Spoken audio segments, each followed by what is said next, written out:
जय हिंद। नमस्कार दोस्तों, आप सभी को पता है कि टीओडी को लेकर जो धरना प्रदर्शन चल रहा है उसमें अब सरकार धीरे धीरे झुकने लगी है। अभी अभी एक दो बड़े फैसले लिए गए टीओडी के तहत। आप सभी को पता है, जैसे ही टीओडी की अनाउंसमेंट हुई थी उसके बाद से धरना प्रदर्शन शुरू हुआ और सरकार को झुकना पड़ा था और एज में 2 साल की छूट दी गई थी। लेकिन अभी अभी जिस प्रकार का नोटिस आपने पहले देखा था गृह मंत्रालय की ओर से, अभी वापस उसी प्रकार का एक नोटिस हो रहा है जिसमें इतनी बड़ी मांगे वो टीओडी के तहत मान ली गई है। उसमें कौन कौन सी है मैं आपको बताऊं, लेकिन हाँ, ये आंदोलन में एक बार बता दूं कि ये चलता रहेगा जब तक मुख्य जो मांग है कि एक तो आर्मी वाले बच्चों का पेपर होना चाहिए, दूसरा एयरफोर्स का जो रिजल्ट रुक रखा है वो आना चाहिए, साथ ही जिनका पेपर होगा उनको अग्निवीर के रूप में नहीं, वो जिस नोटिफिकेशन के आधार पर भर्ती में फॉर्म अप्लाई किए थे उसी आधार पर उनका सिलेक्शन होना चाहिए।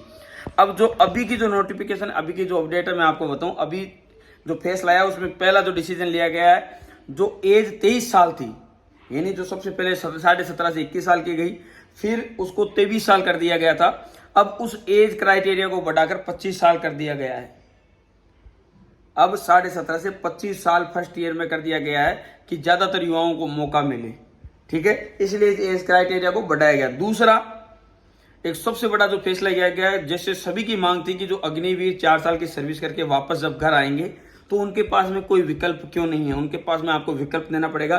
तो इसीलिए असम राइफल, साथ ही सीएपीएफ यानी सेंट्रल आर्मड पुलिस फोर्सेस है, जैसे सीआरपीएफ, बीएसएफ, आईटीबीपी, इनमें एसएससी जीडी के थ्रू जो वैकेंसी होती है उनमें इन अग्निवीरों को 10% आरक्षित सीटें मिलेगी। जैसे एक्स सर्विसमैन को 10% मिलती है, उसी प्रकार जैसे अगर 60,000 की वैकेंसी है तो उसमें 6,000 अग्निवीरों को लिया जाएगा और ये उनकी आरक्षित सीटें होगी।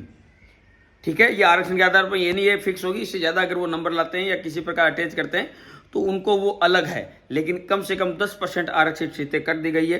इसके अलावा जितने भी बच्चे हैं इनकी जो एज, जैसे अग्निवीर मान लो कोई 20 साल या 21 साल की उम्र में भर्ती हुआ, 4 साल सर्विस किया, 25 साल का हो गया, तो उनकी जो अप्लाई एज है वो भी बढ़ा दी गई है कि वो वापस आके सीएपीएफ के लिए उनकी जो एज क्राइटेरिया वो भी बढ़ाया गया है। जैसे एक सर्विसमैन का बढ़ाया जाता है उसी प्रकार उनका भी बढ़ाया गया है। लेकिन कुल मिला के 100 बात की एक बात है कि युवाओं में जो जोश है वो एक तो ये चाहते हैं कि टीओडी ना आए, दूसरी जो मुख्य बात है कि ये बहुत गलत हो जाएगा कि आर्मी के जिन बच्चों का पेपर नहीं हुआ उनका पेपर होना बहुत जरूरी है, दूसरा एयरफोर्स का रिजल्ट आना बहुत जरूरी है। ये दोनों मांगे जब तक सरकार नहीं मानेगी तब तक युवा रुकने वाला नहीं है। और टीओडी की बात है वो बाद में आप इसके क्या फायदे क्या नुकसान वो जब अगर समझ में आती है तो रुकेंगे, नहीं तो टीओडी चाहिए नहीं है, युवाओं का ज्यादा जोश है।